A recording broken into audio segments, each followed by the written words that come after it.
it is so nice to meet you. You too, you too. Now tell me, how does it feel being every adoring Afternator's man crush every Monday? It's very flattering. I appreciate it. Yeah, I don't know what to say. I don't know how to feel, but it's not the worst thing in the world. It's not. It's definitely not. Since the release of After and the Afternators just embracing you so well, what do you say is the biggest thing that has changed about your life? My availability. Ooh. Yeah, I'm just busy now, I'd say. I try not to let anything change that's within my control. So I just think it's just that I'm busy, and that's a good thing. Going to the malls can't be easy for you anymore. I never really loved shopping or going to the mall too much anyway, so it's that's not the biggest problem. But yeah, I'm definitely I do miss the ability to walk around certain places more freely.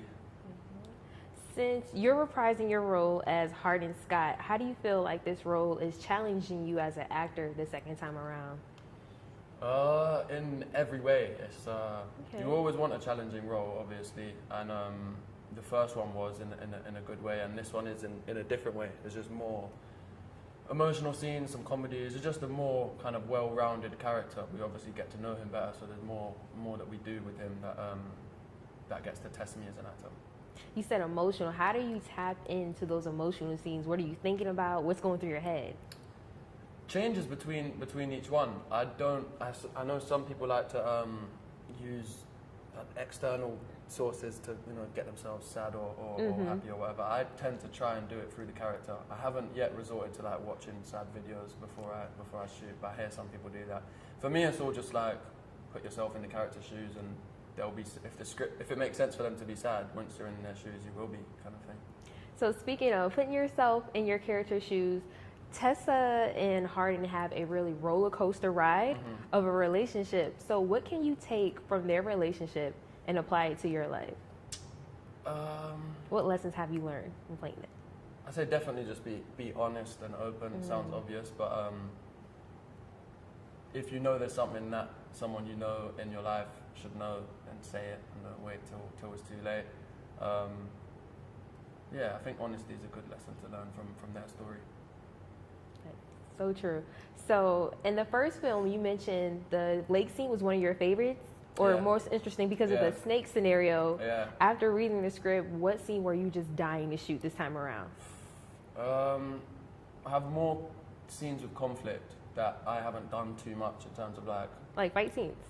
I wouldn't even say fight scenes, but like that kind of thing where you have a stunt coordinator, and that stuff for me is always cool to learn because it's just different. You don't do too much of it. There are a lot of scenes I was excited for this time around, but I don't want to give anything away. But yeah, can you tell us where it's being shot at least? Where what's being shot? One of your favorite scenes. Where is it being shot? What am I yet to do? We shot one of my favorite scenes yesterday in the hotel room. It's the only scene it's the main scene with Tessa, Trevor, and Hardin, and obviously that dynamic's really fun to play with. I wish we had more scenes with the three of us. Okay, so now you're on set for about 14 hours a day. So when you leave set, how do you unwind? I don't think you need to unwind. You just fall asleep quite quickly after long days. I don't do anything after we finish. On a long day, when you work 14 hours, I just go home and I'm straight to bed, to be honest. And then I prefer to wake up earlier in the morning and do more. But when you have enough time, go get some food somewhere, or to be honest, we do just end up chilling, the cast and crew or whatever, and then anytime we try and talk about something unrelated to the film, it just somehow goes back to talking about the film. So we're never really off work. When you're shooting, it's all you really think about. So it's cool. It sounds like horrible, but you're just in it, and then when you wrap, that's when you can unwind. Now, this is your second time shooting in Georgia, maybe even your third. Are there any places you like to frequent? When I'm in Georgia, I haven't been around too much. Last year, we're just so busy when we're here. We don't have much time.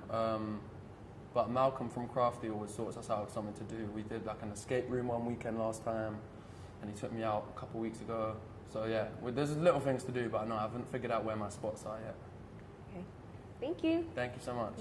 Hi, Josephine. It is so good to meet you. Congratulations on your Teen Choice Awards for Best Actress in a Drama. How did that feel? It was very, very flattering because it was basically all because of the fans, because it's, you know, it's dependent on how many votes you get from fans and everything. And yeah, I just wish we were able to go to the ceremony because we were filming. Well, but it was great. Speaking of filming, I watched you film all day today. Yeah. And one thing I've noticed is the evolution of your character and her style. So please tell us about that. Yeah, well, between now and the last film, Tessa's character evolves, and we wanted that to reflect in her style as well as her hair and her makeup. So she's wearing a lot more makeup this film. I think she's just grown more into her sexuality as a woman, and so her clothing is reflecting that, and also she's choosing some more mature items and Hello. Yeah, so she's a lot sexier. Yeah. How do you feel the role of Tessa is challenging you as an actress the second time around? I'm just excited to be able to play the same character except at a different point in their life, because in this film she's more mature, she's more jaded, she's more experienced, she's more confident, and it's really exciting to get to go back into a role you initially did, except get to play that person at a different point in their life. So I feel like that's an exciting challenge. So with that being said, what were some of your favorite scenes to film? Well, we're only week 3, so we haven't done everything yet, but we've had some really fun fight scenes so far. I got to pelt Hero with bread rolls in a hallway, which was a lot of fun. Yeah, probably just the fight scenes between Tessa and Harden, because we didn't get into that and get into the tumultuous nature of their relationship on the first film as much, so that's been really fun. So you've been on set for almost 12 hours. So tell me, how do you unwind after such a long day? How do you just let go of Tessa? You go back to your hotel room and you go to sleep, and then you just wake up and do it again. Just sleep. I think that's all you really get time to do. What do you enjoy doing in your spare time in Georgia? Well, just because of the schedule, we haven't had a lot of time to go out. But the last time I was in Atlanta, we got to go and visit the aquarium, which was really great. And we're trying to make some time, I think, over Labor Day weekend to go up north somewhere to a lake. Oh, cool. But, yeah, just hanging out with the cast, I think, because we're all. It's a really great cast, and everyone's really close and gets along. So it's nice to be able to hang out with people that you're friends with as well as working with. Cool. We are so excited for the film, and congratulations. Thank you. Anna, it is so good to meet you. Thank you. I was watching you on set, and you look like such a pro. So this time around, do you feel like you're more relaxed, or are you more hands-on this time around? I'm more hands-on, but I'm more relaxed. That doesn't make any sense. But I don't feel, last time it was a little more stressful just because there were so many cooks in the kitchen and a lot of people that didn't necessarily know their way around a set, myself included especially. This time I'm way more hands-on, but it's way more fun, and it doesn't feel as stressful because I know everything that's happening all the time, and I have that personality type that does well for me. That is amazing. So you've tackled screenwriting, writing, and producing, but do you see yourself directing next? Yes, especially working with Roger. He's such a good teacher, and he basically promised me before we got here that he will teach me. And he's just really, his personality is really great for teaching. He has so much experience, and I've just learned so much in a short amount of time from him. And I plan on learning more before I try, even though sometimes you get to be able to sneak in the back door, but I don't feel like I know even remotely enough yet, but I'm definitely getting there. But I love the idea of directing, and I find myself more personality-wise, I think directing would be better for me than producing. What do you say is the biggest thing you learned right now from Roger? The biggest thing, there's so many things. The biggest, I would say, is how to give there's so many things. I'm thinking the biggest one would probably be just how to give direction without doing line reading to them, and telling them, play this like he told Candace King, who plays Kimberly, play this like you hate your stepson. And we were both like, huh? But it doesn't play in the scene that way, but the expression that it got out of her was like, there's just ways that he can think of the most seemingly random things to get the exact emotion that they need. And I like that. And I like the way he is with the cast. Now, you mentioned Candace King. What is it like to see your characters come to life on the big screen for the second time around? This time it's honestly almost even better. Like, I obviously was so grateful and happy the first time, but this time the cast that we have is just crazy. And I've been a fan of Candace since the first season of Vampire Diaries. And I know that the fans of After have always wanted her for Kimberly. So it was nice to have an actual... Cool. The fan chose. Yeah, they chose her like a long time ago. And I didn't even know if we could actually even get her. So it was great. And I met her. I did her podcast. She has a really great podcast. And I was a guest on it. And then we were going through the casting process. And I was like, should I just see if she would? And immediately she was like, yeah, of course. Like, I'd love to. I'm like, okay. And then we have Charlie Weber, he was another one of my like hand-picked casts where I was like, we're not meeting with anyone else. No one else read for the role. No one else, nothing. It was just like, Charlie's going to be Vance. And Roger backed me up. And here we are. So speaking of Charlie and Candace, the Afternators want to know if you had to cast Harry Styles in the next movie, what role would you give him and why? They want to make it happen. Yeah, so bad. I'm trying to think of what role. He could be in the third one. I mean, I was going to say one of Hardin's friends from London, but he's too nice. Well, that'd be good for him to test that out. I feel like he could play a mean guy or like not Harry because he's just so nice. Yeah, one of Hardin's friends, I think. And him and Hero don't look, as some people think they look alike, but I just don't see it at all.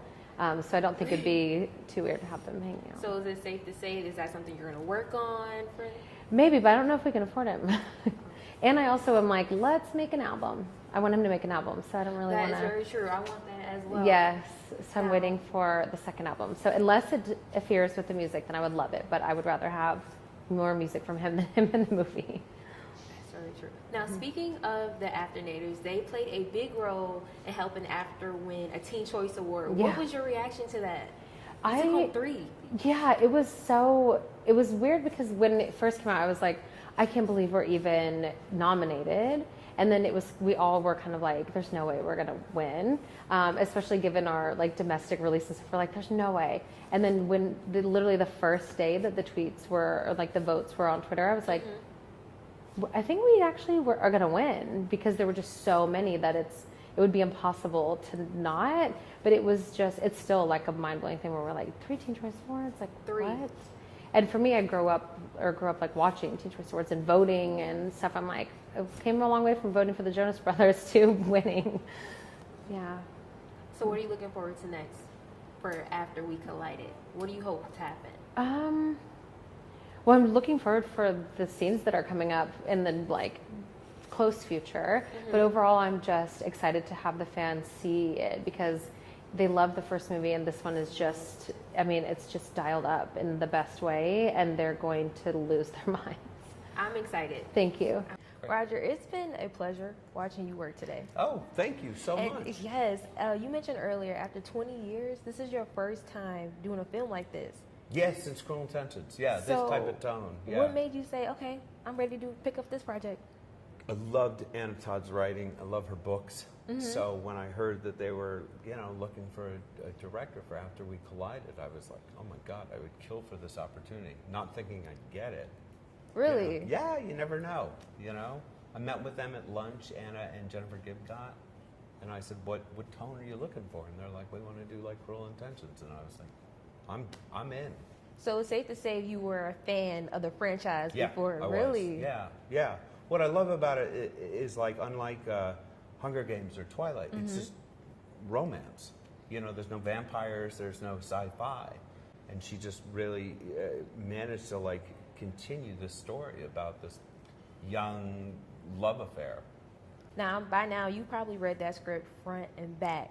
So what moment really stands out to you? It's like, I really want the audience to fall in love with this scene. Literally every scene we fight for. Like, every scene's got to be great. It was like that in Cruel. We wanted this is their favorite scene or this is their favorite scene. Is there any scene that really gets to you? I mean, the stuff we shot.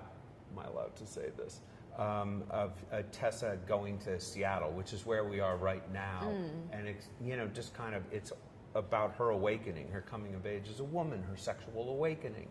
We kind of just hit it hard, and we did a scene at the nightclub, and Josephine was beyond spectacular. It was mesmerizing to watch.